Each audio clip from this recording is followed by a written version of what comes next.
10x your service design offering with Smapply. Take 20% off any order with This Is HCD 20 off. Let's superpower you and your design team's potential. Sign up at smapply.app. Enjoy the episode from your friends at Smapply, helping support This Is HCD podcast.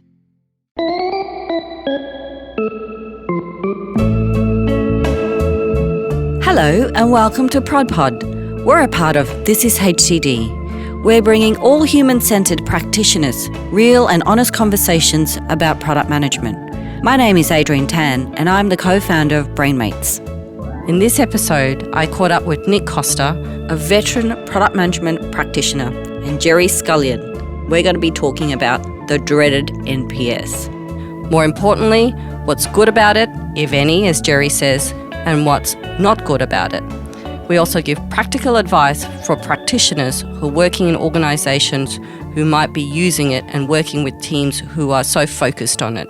It's a fun episode, so let's just jump into the conversation. I guess, my experience with NPS, it goes back probably about 10 years, and I started to see it a lot more when I was working in organisations, especially in Australia. I'm not a major fan, and I've never been a major fan of it, so I guess I'll be coming from the side of saying why we shouldn't use it. I don't know what Nick's perspective is, but I'll pass it over to Nick and hear his thoughts on NPS. Sure. Well, I've seen it being used a lot in the past, and actually for quite a long time I thought, what the hell is NPS? Didn't actually know what it stood for, and sort of has been quite a mysterious metric that everybody was using. And it seemed to have, if the Net Promoter Score went up, so that's what it stands for, Net Promoter Score. Yeah. If the Net Promoter Score went up, then that seemed to mean good things for the business. But I could never quite work out how that score actually connected to positive revenue or positive growth for the organisation. There didn't seem to be a direct connection there. Yeah. So I've always sort of questioned or queried it in the past. Yeah, I know from my perspective, if I was doing research, especially in the earlier days, and probably as UX and service design was maturing in Australia in 2011, 2012, I would come back with some research and the NPS score would contradict what the research was stating. And they're like, no, but the NPS has gone up. And I'm like, but I've got all these problems here that haven't been addressed. And that's kind of where the relationship between me and NPS starts to, I'd like to say suffer, but deteriorate is probably a better way of describing it. And that's still there. It's still, if they're using NPS, it seems to have this trait of disrespect regards qualitative research and actual real customer problems that can actually give them real insights and stuff that they need to fix right away. And what about you, Nick? Have you seen any correlation between any performance of, great business outcomes versus high NPS scores or vice versa? Well, I think I do most of the training. So I'm in the classroom training people most of the time. So the experience I have is a lot of people, when we talk about metrics to measure the business, they'll come up with NPS as being one of the great things to use to measure the business. And then I'll ask, well, how does that turn into money? Because any metric ultimately has to have some influence on the revenue or the cost of the business to represent the sustainability of the business. And that's usually where the conversation stops. NPS is seen as an end point, not a starting point for a conversation about how things turn into either more profitability, more growth, more revenue, or something that actually represents a financial transition for the business. Do you think we're being too harsh about NPS? No. Straight away, no. It's the one thing that I guess I'm a little bit impatient. If I have the same conversation twice in a day, I'm kind of like, okay, I can get away with that. But I've been having this conversation for, it seems like years. And I totally respect organisations that are using it and they're seeing some results from using it. But I think there's better ways of doing it. And that's the role of service design and UX, whatever, product management, whatever you want to call it. There are better ways of doing this, and there's better ways to deliver value for the customer. And NPS for me just doesn't do it. It's just too vague. I think NPS is, even when it's being used to its best intent, which is to try and get some gauge of customer satisfaction, such that they would, in an ideal world, refer to another person or a potential customer and tell a story, say, hey, it was an amazing experience, you should use this too. In practice, that never happens. But even if it's used in that intent, it's still a blunt instrument. Yeah. It's not a fine-grained research tool to find out what's actually happening. Yeah. There's very little granularity to it. There's no insight. There's only a numerical and a fairly simple numerical measure of this arbitrary customer satisfaction. Yeah. I mean, if it was an instrument, if it was like a tool, I don't even think it would be a mallet. I think it would be a foam mallet. But at least If they have a it tool. wouldn't hit anything and give any damage. It wouldn't give you any impact. Look, I'm not a fan of NPS either, because I think that people put too much weight on NPS and therefore at the detriment of other probably better measures of customer delight, customer satisfaction and success of the business. But don't you think that businesses have something to kind of focus on as opposed to absolutely no numbers whatsoever? So Something is better than nothing. something is better than nothing. Well, I think that, like I said, when it's being used well, it can be a good sort of dashboard indicator to say something is right or something is wrong, or something is generally improving and other things are not improving. That's if it's being used well. If it's not being used well, it's just a vanity indicator, and people can game it and use the language around the question of, would you refer this to somebody else? And by the way, if you do, you might be in the draw for a $100 voucher. The way it's framed can be terribly bastardized. And so it becomes meaningless. It only becomes a vanity metric that people are abusing rather than using effectively. Have you seen it used well in any business? I have seen a great presentation by Harriet Wakelam. I don't know if she's still at Medibank, but there was a couple of years ago I saw at a conference in Australia where she was able to extract value from the NPS scores, but from recollection, it was down to an open text field, perhaps, that was, extracting some qualitative value, which in itself is kind of not NPS in my world. It's the value, or the sort of the bit that people tend to focus on is that sort of rating scale of, is it 0 to 10 or 1 to 10? I'm never too sure. But that's the only one where I said, actually, you know what, there's something good coming out of that. And that's fine if you're getting something that's qualitative out of the process of using NPS. But using the scale on its own, I just don't see any value. It's made up. Yeah. It's almost like a signal to do further research. Well, so in a way, it is a signal. Yeah. And I mean... But you got to take it as a signal. You can't just leave it. Its simplicity is that it's very easy to put into a survey. It's very easy to calculate. There's no deep science to the mathematics of it. And so it's very easy to stick into a survey, to put onto a checkbox form, and then ask someone to score from 0 to 10 what their experience was. And then get a number which you can then aggregate across a large volume and see an overall trend for either part of a process or for the overall product experience or company experience at large. Yeah. But I think that a lot of those numbers get blurred together. So is it the particular experience they just had that they're ranking? Is it the perception of the overall product or the company or the brand that they're associated with? And I think all of those things get blurred together. And in some respects they should, because that's part of the customer experience. But as a measurement tool, it becomes very difficult to work out what are you actually measuring when you do that part of the survey process. Yeah. I mean, I've tried to get people on to the This Is HCD podcast when I was running the show on my own, like that sort of podcast, as opposed to the product management specific one. And I found it very difficult to get people to come on to talk about NPS. And I had a lot of people kind of saying, oh, that'd be really interesting. What do you want to talk about? And I said, I want to talk about how bad it is. And they would kind of shirk away from the conversation a little bit. And I think the reason why businesses are attached to it is because it's a simple number. And they said it's simple. And my response to that is it's not simple. So they're looking for the easy way out by using NPS. Like, to really value customer experience and service design and UX, it's not an easy job. You need dedicated people to be doing great research, to be bringing it back, to surface it into insight and actionable insights at that, to be able to deliver value and solve those problems for the customers. NPS just does not do that. And there's no ways that you can change the conversation that it will happen. It's just, as Nick said, it's a blunt tool. And it's a signal. It's a signal for you to do further research. It's a signal for you to, but potentially it might not be. It might be a great NPS score, yet nothing positive is happening.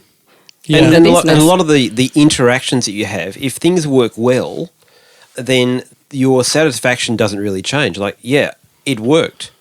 Like if I go to the bathroom and I flush the toilet, I don't give it an NPS score because it actually worked. It just did what it had to do.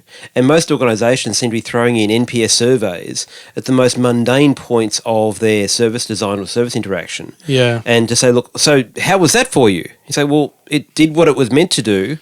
I'm not delighted. Yeah. And so the resulting NPS score is either they don't leave one or they don't state to the survey, yes, I would absolutely recommend this to my friends and family because that was the most mundane experience I expected. Yeah. It doesn't play out that way. Yeah.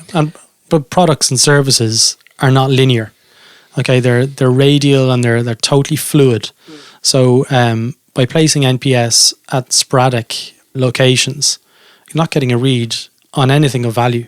So like for instance, if it was a bank and you were calling up about you're trying to do a direct debit with someone and they gave me an NPS score, but yet my card hasn't arrived in the post and I've been waiting 2 weeks for it. There's two different silos in the bank there, and the score is not going to be reflective on the overall experience. It's going to be reflective on being able to set up that direct debit. I had an interesting experience some years ago at a car hire company. Yeah. And as I turned up to the car hire to drop the car off, as I was stepping out of the car, they asked me, so how was your experience with the car? And they asked me to essentially rate it verbally and gave me an NPS score at the time. And I said, it was fine. The car worked. It was great. Would you recommend this brand? Sure. Then walked into the office to hand over the keys and do all the paperwork, and everything went pear-shaped. They found a tiny ding on the car, and then I had a terrible experience. Yeah. That wasn't captured in the NPS score. So they'd very deliberately pick the point when people are the happiest moment of the experience, which is, I arrived safely, it's all good, to pick the point for the survey, and not the point after which they may have incurred additional charges where they'd be at their most miserable. Yeah. I tore up the score. Yeah. Well, that's the thing. Like, it's when it's been placed, we'll give them a false positive. It gives them this read that people will automatically get behind and kind of go, this is our NPS score has gone up. And I so think what? And I think the question is really for NPS anyway, a really odd question, because you're asking humans to predict what they would do in the future. And I don't think at that point, after using a particular product or service, that you've really thought through, well, will I recommend this? It's such an odd question to ask people because you don't know. You don't know in future who you're talking to, what situation it might be. You might be happy now, but you might not be happy in the future. So it's... I mean, if you think about how it plays out, so I don't know how many NPS scores I fill in, or complete once a week or once a month. There must be, let's call it 5 a month. I'm fairly confident that I don't rush out to my friends and say, you know what? 5 of the products I want to talk to you about today. These were amazing things. I did this survey. I have to talk to you about it. It's going to be incredible. Yeah. It just doesn't happen. For the volume of surveys that we perform, there's absolutely no way that we actually run around promoting all of these services and products, even if we scored them a 10 out of 10 in a Net Promoter Score. Yeah. From that perspective, it's complete fantasy. And so when we talk about this being as a metric and a value metric for the business, that's where I get really frustrated about it, because it simply doesn't correlate to business return. It doesn't correlate to growth. Customer satisfaction does, because you may actually talk to customers to other people, but completing a survey about would you refer it to somebody is a fanciful question that doesn't mean anything. Yeah. So, we've talked about the problems about NPS, but what are some of the other alternative measurements? How is it that we can measure the success of the services that we provide to our customers, the products that we sell them, and how satisfied our customers are using these products and services? Well, I think when I've challenged people on Net Promoter Score, where I've heard about it being used well, is that when they use it in a much more targeted way for different parts of a customer flow. Now, the question I think is still wrong. So I think a better measure is to say, for this particular interaction, how satisfied were you with this thing you just did when you completed the task, when you completed the outcome, when you tried to do this particular thing, and make it laser focused on that outcome, and not try to pretend that it actually turns into a customer referral at some point in the future. That, to me, is the logic break in the system. Yep, If I there's a completely sequential agree. flow. So if you're doing like from onboarding all the way through to exit in terms of a customer journey, and it's been NPS'd at each stage, and you can sort of see visibly that there's a drop over time in a certain part of the journey. Is that what you're saying? Absolutely, yep. But I guess there's something in that. Yeah, but he's also saying that the question that's posed in an NPS methodology is fraught with difficulties, and potentially we need to look at framing the question differently and asking the person, and it has to be a lagging indicator instead of a leading indicator, right? Because it's how satisfied are you with what you've just completed on our platform, on our service, on our product, as opposed to a leading indicator, which is, will you recommend this to somebody else? Well, I don't know. It's going to be zero because I might be satisfied, but I might not necessarily recommend that. I that. think what you're saying there talks to the fallacy of the Net Promoter Score, which is its intent is to be a predictor of growth. Yeah. Which is if my Net Promoter Score is going up, then theoretically my referrals are going up, my word of mouth and sales will increase. People Therefore, love me. it will be a driver of my business. Yeah. But in fact, if that assumption actually is not true and can't be validated, then all it is a customer satisfaction lagging indicator at best. Yeah. And so I think it's better. I think it's better to call it out and say, for this particular registration flow, or for the call you were just on, for the operator you were just with, or for the action you just performed, how satisfied were you that you were able to complete your task, or that you had a good experience? You can choose what sort of framing you need to for that. But I think they're more useful questions. They're still numerical ones, so you don't get the insight. You just get an indicator. But they're still more targeted to the recent interaction that person's involved in. But then the targetedness is useful because then you get your service designers and your UX designers, or experienced designers, to go out and understand more of a problem if the satisfaction level was lower than your intention. Yeah, maybe. I just feel that any of the businesses that I've been in tend to lack the maturity to have good quality researchers to go out and do that work, and also for the business to champion it. There's usually a disconnect between the C-level or the senior stakeholders and that qualitative research. They seem to be a lot more attached and more attracted to that NPS score, and that in itself is where the biggest problem is. It's the disrespect for qualitative research, and it's one of the indicators for me when I'm trying to evaluate an organizational design maturity. Where do they put the emphasis on the qualitative research, and how are they going to be able to act on that? Too often they're attached to that NPS score, and as we were saying with Nick, it's because of the business KPIs that are attached in the slipstream. Personal KPIs. Personal KPIs to an NPS increase. And I think that's a really important point, because I think the rise of NPS has been driven in many cases by the fact that a person's professional KPI has been bound to this number. Yeah. Yes. And so as soon as someone says, well, my KPI is that I have to move my NPS Net Promoter Score for my product from a 50 to a 60, or from a 0 to a 3, or whatever it might be, or from a negative to a positive, depending on how much in the hole they are, then rather than actually focusing on customer experience, it's how do I get someone to fill the survey in properly and give it a 9 or a 10. And it totally games it.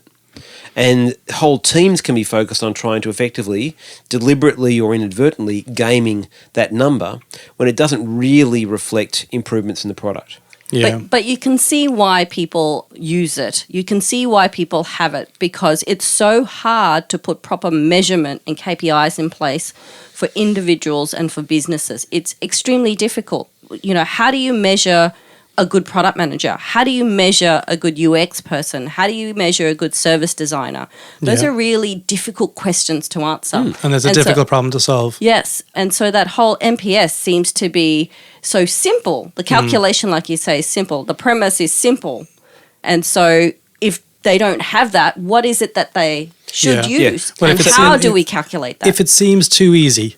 It is too easy. It is too easy. Yeah. It's like a sugary donut.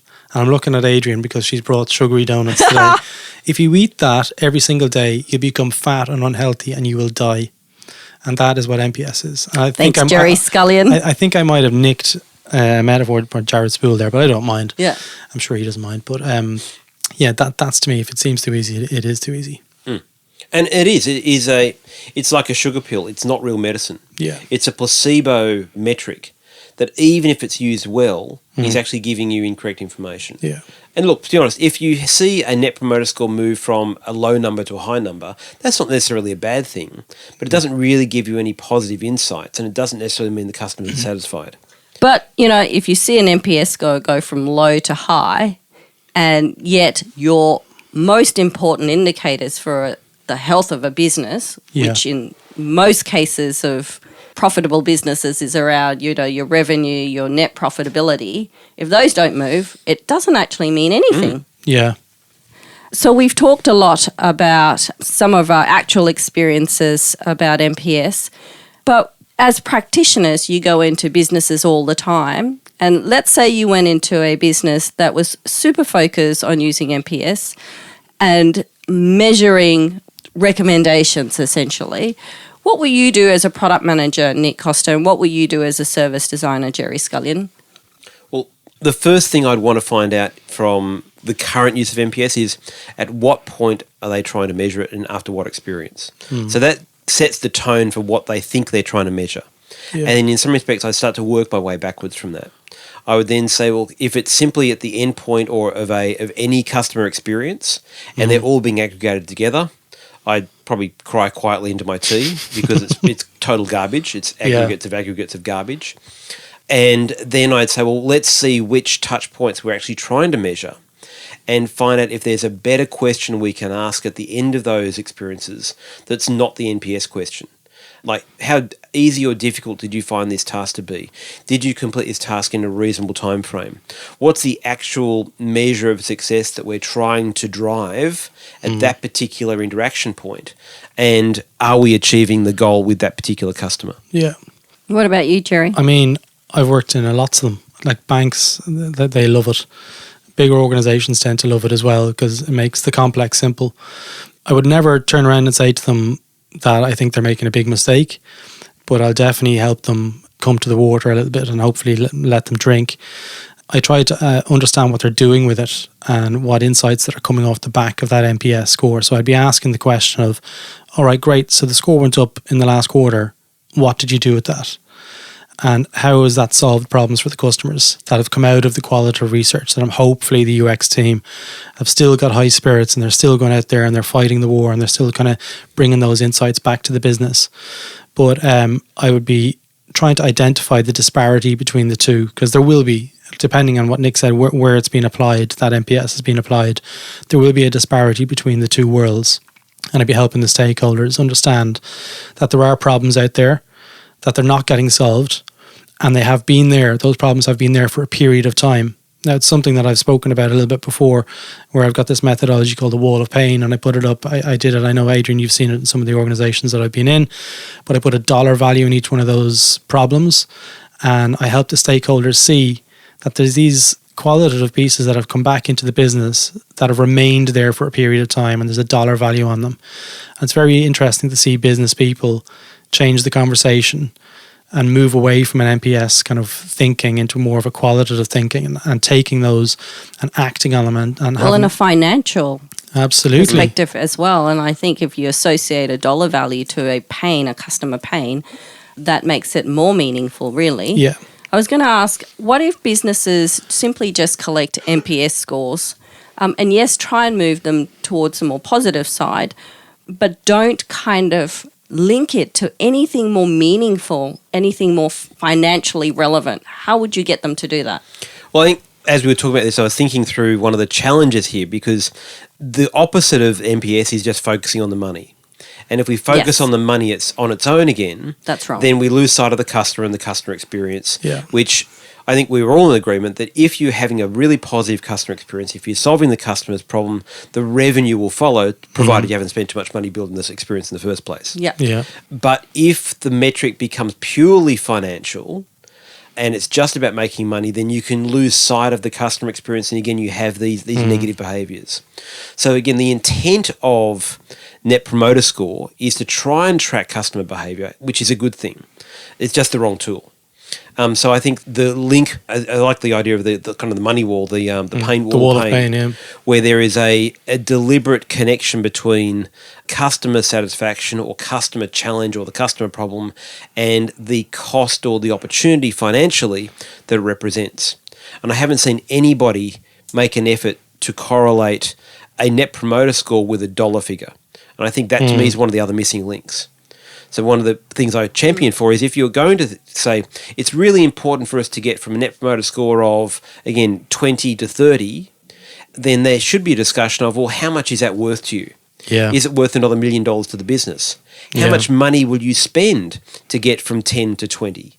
And if you're going to spend $20 million to make $1 million, it's probably not that big a deal. Okay? Deal with the way it is. On the other hand, if you're actually focusing on the real customer pain points, you can spend a little and make a lot because you've got a much clearer focus on where the pain really is. Yeah. So any final last words on NPS for today? Because I think it's a topic that we can continue to explore in future episodes. But do you have any last words to say? Should we use it? Should we not? I think that in many cases it's so entrenched that to say, no, you can't use it is a career-limiting move. However, I think that recognising that and recognising that it's a bit of smoke and mirrors that keeps some executives kind of happy and placid is one thing. But then go deeper. Ask the right questions. Sometimes keep the Net Promoter Score in because you need to, because people's financial goals are attached to it. Yeah. But then ask deeper questions to find out where the real pain points are and where the real customer experience opportunities are. Yeah. I mean, as Nick said, it's going to be there. It's not something that we're hoping like with an episode, it's just going to go away and going to go, well, hey, who knew? All we had to do was a podcast. But I would say that if it's just the NPS you're doing on your own, and that's the only metric that you're getting back, you've got a bigger problem there in your hands. Like, make sure you're doing other forms of research, especially qualitative research, ethnography. They're the key pieces where you're going to get that really, really rich insights that you're actually going to help change the experience and you're going to make things better. If you're not doing that and you're just relying on NPS, I'm sorry, but you're going into war with a paper sword. And that's kind of what I say to any of the clients that I've ever worked with. Thank you so much for your time today. No worries. I've enjoyed this conversation. A pleasure. And I think just as a farewell thought that if you're using NPS as a vanity metric, I think the first thing that you need to do is to try and find some way to make meaning out of that score. Try and use it as a signal to go deeper and not simply as a measure to make your team and your organisation feel better. Thank you so much for your time today. No worries. Thanks so much. Thanks for having us. Thank you, Adrienne. Thank you for listening to ProdPod. If you want to learn more about the wonderful shows on This Is HCD, we've got others, such as The Power of 10 with Andy Pillane, Bringing Design Closer with Gerry Scullion, and Ethnopod with Dr. John Curran. Please visit thisishhcd.com, where you can sign up to our newsletter, join our Slack channel, connect with other human-centered practitioners around the world. Thank you for listening, and speak to you next time.